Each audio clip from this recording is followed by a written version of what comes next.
বাসিন্দা সাধন দাস তার নাম। হরিয়ানা পুলিশ থানায় তাকে হেনস্থা করেছে, মারধর করেছে, এমনই অভিযোগ করা হচ্ছে। তিনি বলছেন তিনি যেহেতু বাংলায় কথা বলেছেন সে কারণেই তাকে হেনস্থা করা হয়েছে, এমনই অভিযোগ করছেন বনগাঁর বাসিন্দা সাধন দাস। ফের ভিন রাজ্যে বাঙালি শ্রমিককে হেনস্থা করা হয়েছে, শুধুমাত্র বাংলায় কথা বলার জন্য তাকে মারধর করা হয়েছে, এমনই অভিযোগ উঠে আসছে। অভিযোগের কাঠগড়ায় হরিয়ানা পুলিশ। বনগাঁর সাধন দাস বছর 4 আগে হরিয়ানায় যান তিনি। থানায় মারধরের অভিযোগ সাধন দাস করছেন। এমনই অবস্থা যে তিনি হাঁটতে পর্যন্ত পাচ্ছেন না, যে ছবি এই মুহূর্তে দেখতে পাচ্ছেন। বাংলা ভাষায় কথা বলার জন্য হেনস্থার অভিযোগ উঠছে ফের। আর এবার হরিয়ানা পুলিশের বিরুদ্ধে অভিযোগ, কাঠগড়ায় হরিয়ানা পুলিশ। বনগাঁর বাসিন্দা সাধন দাস তিনি বলছেন বাংলায় কথা বলার জন্য তাকে এভাবেই মারধর করা হয়েছে। এই বিষয়ে সরব হয়েছেন সাধন দাস, বনগাঁর বাসিন্দা, বনগাঁর গোপানগরের বাসিন্দা সাধন দাস। তিনি বছর 4 আগে হরিয়ানায় যান কাজের জন্য এবং সেখানে বাংলায় কথা বলার জন্য তাকে হেনস্থা করা হয়েছে, এমনই অভিযোগ তিনি করছেন। আমরা বিষয় নিয়ে আরো জানবো, কথা বলবো। মনোজ এই মুহূর্তে আমাদের সঙ্গে রয়েছেন, আমাদের প্রতিনিধি মনোজ। কি বলছেন সাধন বাবু? দেখো, শুধুমাত্র বাংলায় কথা বলার জন্য এই গোপালনগরের বনগাঁ গোপালনগরের বাসিন্দা সাধন দাস তাকে কিন্তু প্রচুর পরিমাণে মারধর করেছে এবং হেনস্থা করেছে হরিয়ানা পুলিশ, এমনটাই অভিযোগ পাওয়া যাচ্ছে। তবে তোমাকে বলে রাখি, এই সাধন দাস গোপালনগরের বাসিন্দা। এই সাধন দাস কিন্তু হরিয়ানাতে কর্মসূত্রে বছর 4 আগে সেখানে কিন্তু যান এবং পরবর্তীতে তার পরিবার অর্থাৎ তার স্ত্রী, তার সন্তান এবং তার পুত্রবধূকে নিয়ে সেখানেই তিনি বসবাস করেন এবং কর্মসূত্রে তিনি সেখানেই থাকেন। বেশ কিছুদিন আগে হঠাৎ করে হরিয়ানা পুলিশ তাকে থানাতে ডেকে পাঠান এবং তার সঙ্গে জিজ্ঞাসাবাদ কথোপকথন করেন এবং জিজ্ঞাসাবাদ করেন। যেহেতু তিনি ঠিক মতো হিন্দি বলতে পারতেন না, সেই জন্য হরিয়ানা পুলিশের সঙ্গে তিনি কিন্তু হিন্দি বাদ দিয়ে তিনি কিন্তু বাংলাতে কথা বলতে শুরু করেন। আর সেই সময়ে কিন্তু তাকে আচমকাই বেধড়ক মারধর করা হয় বলে অভিযোগ। এমন মারধর করা হয়েছে যে তিনি ঠিকমতো হাঁটতে চলতে পারছেন না, এমনটাই পরিবার সূত্রে জানা যাচ্ছে। তবে তিনি হরিয়ানা পুলিশকে তার সমস্ত নথি অর্থাৎ Aadhaar card, voter card, PAN card সহ যে কোম্পানিতে তিনি কাজ করতেন সেই সমস্ত নথিপত্র দেখানোর পরেও তাকে কিন্তু বেধড়ক মারধর করা হয়। ইভেন তার মোবাইলটা পর্যন্ত ভেঙে দেওয়া হয়, এমনটাই এই পরিবারের পক্ষ থেকে অভিযোগ করা হচ্ছে।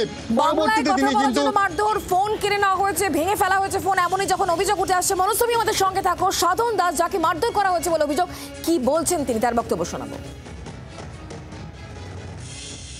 আমি কাল সকাল 9:15 সেকেন্ড জাজপুর থেকে পুলিশ দাঁড়ায় আছে টার্নিংয়ে দাঁড় করা হলো। আমরা 4-5 জন আছি, আমার দাঁড় করার পাশে কোথায় আছে, আমি কোথায় হিন্দি পারি না। আমি বাংলায় বলি ভেজা দিয়ে আমি কাজে যাচ্ছি। বাংলা অনেক আমার করে অত্যাচার মারধর করছে, আমার খুব মারধর করছে। আমি কেন মাসে ও মারধর করছে, বাঙালি বলছে বাঙালি চুটিয়া। আর আপনি আধার কার্ড ভোটার কার্ড দেখিয়েছিলেন? হ্যাঁ। তারপরেও মারধর করেছে? আধার কার্ড, প্যান কার্ড ডাকানি ফলটাও আমার মেরেছে। কারা মেরেছে? হ্যাঁ, তাও মেরেছে। কারা? পুলিশ বলে গাড়ি ড্রেস করে টুপি সবাই মেরেছে। আপনি কি কাজ করতেন? আমি হাউসিং কাজ করতাম। সেই কোম্পানিতে তো সবকিছুই ডকুমেন্টস, কোম্পানির সমস্ত ডকুমেন্টস তো ছিল আপনার কাছে, প্লাস আধার কার্ড ভোটার কার্ডও ছিল। তারপরেও আপনাকে মারধর করেছে। তো কিভাবে এলেন, এবার কবে এলেন? সার্টিফিকেটের টিকিট পাইনি, সার্টিফিকেট চুরি করে চলে এসেছি।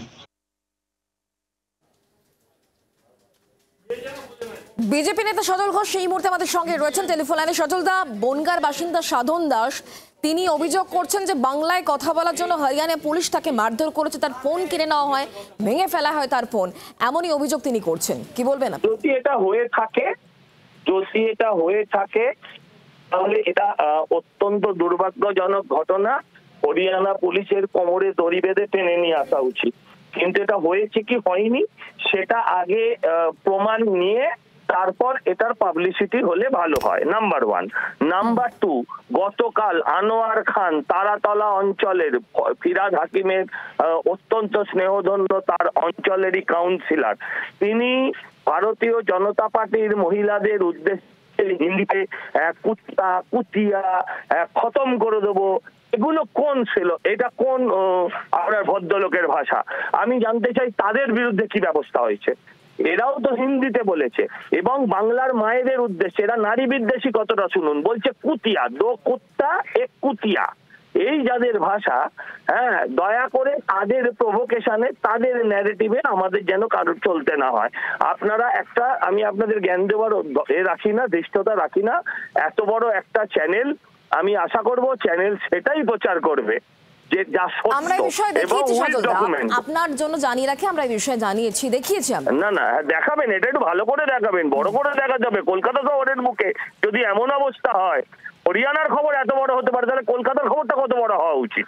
এ তো বাংলার চ্যানেল না, জি বাংলা, 24 ঘন্টা একটা বাংলা। খারাপকে দেখি আরেকটা খারাপটা আপনি না, না, জাস্টিফাই নিশ্চয়ই করছেন। নয়। আমি বলছি ওই যে বিষয়ে প্রশ্ন খারাপটাকে করছিলাম দেখান। আপনাকে, আমি হরিয়ানা তো উত্তর পুলিশের বিরুদ্ধে দিয়েছি। অভিযোগ এবং সাধন দাসের কোমরে বক্তব্য দড়ি আমরা বাঁধুন তুলে যদি ধরলাম। সত্যি হয়।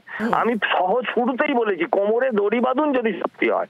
আর যদি বুঝতে সত্যি পারছি। না হয়, কারণ বেশিরভাগ খবরই মিথ্যে দেখা গেছে, বেশিরভাগ খবর কেন 90% মিথ্যে দেখা গেছে, আগে সেই সত্যতাটা নিয়ে আসুক বাজারে, এটাই আমার আবেদন আপনাদের কাছে। ধন্যবাদ সজলদা আমাদের সঙ্গে টেলিফোন লাইনে থাকার জন্য। রাজ্যের মন্ত্রী ফেরহাদ হাকিম তিনি এই বিষয়ে নিয়ে কি বলছেন, শোনাবো তার বক্তব্য।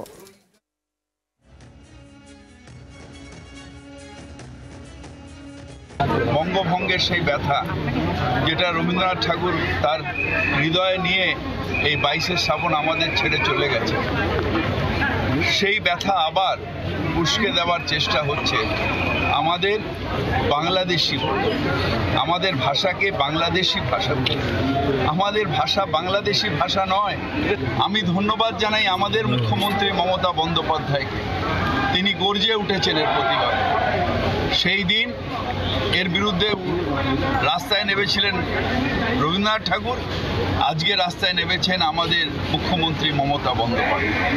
আমাদের যত বাঙালি সবাইকে এর প্রতিবাদ করতে হবে যে আমাদের ভাষাকে অপমান করা চলবে না। ফেরহাদ হাকিমের বক্তব্য শুনলেন, এবার শোনাবো বিধানসভার স্পিকার বিমান বন্দ্যোপাধ্যায়, তার এই বিষয়ে ঠিক কি বক্তব্য। অত্যন্ত দুর্ভাগ্যজনকভাবে আমাদের পরিযায়ী শ্রমিকরা যারা অন্যান্য জায়গায় কাজ করতে যাচ্ছেন তাদের উপর অত্যাচার হচ্ছে, কিন্তু অন্যান্য রাজ্যেরও মনে রাখা উচিত তাদের ওখান থেকে বহু মানুষ তারা আমাদের পশ্চিমবঙ্গে কাজ করতে আসেন এবং আমাদের এখানে শ্মশান মানে তারা কাজকর্ম করেন। মুখ্যমন্ত্রী বারবার বলেছেন যে তারা এখানে শ্মশান মানে থাকুক, কিন্তু বাঙালি যারা অন্যান্য জায়গায় কাজকর্ম করছেন, যারা অন্য রাজ্যে যাচ্ছেন, তাদের উপর এই নির্যাতন বন্ধ হওয়া উচিত। কেন্দ্র সরকারের উপর চাপ বাড়াচ্ছে, পার্লামেন্টে এই নিয়ে আলোচনা হচ্ছে এবং আমি আশা করি নিশ্চয়ই কেন্দ্র সরকারের ব্যাপারে চিন্তা ভাবনা করবেন। অন্যথায় আমার তো মনে হয় এটা এমনভাবে এটা বেড়ে যাচ্ছে জিনিসটা, তাতে মানে কেন্দ্র সরকারের পক্ষে এই জিনিসটা ট্যাকেল করা খুব মুশকিল হয়ে যাবে। বাংলার আওয়াজ, বাঙালির আবেগ, জি 24 ঘন্টা।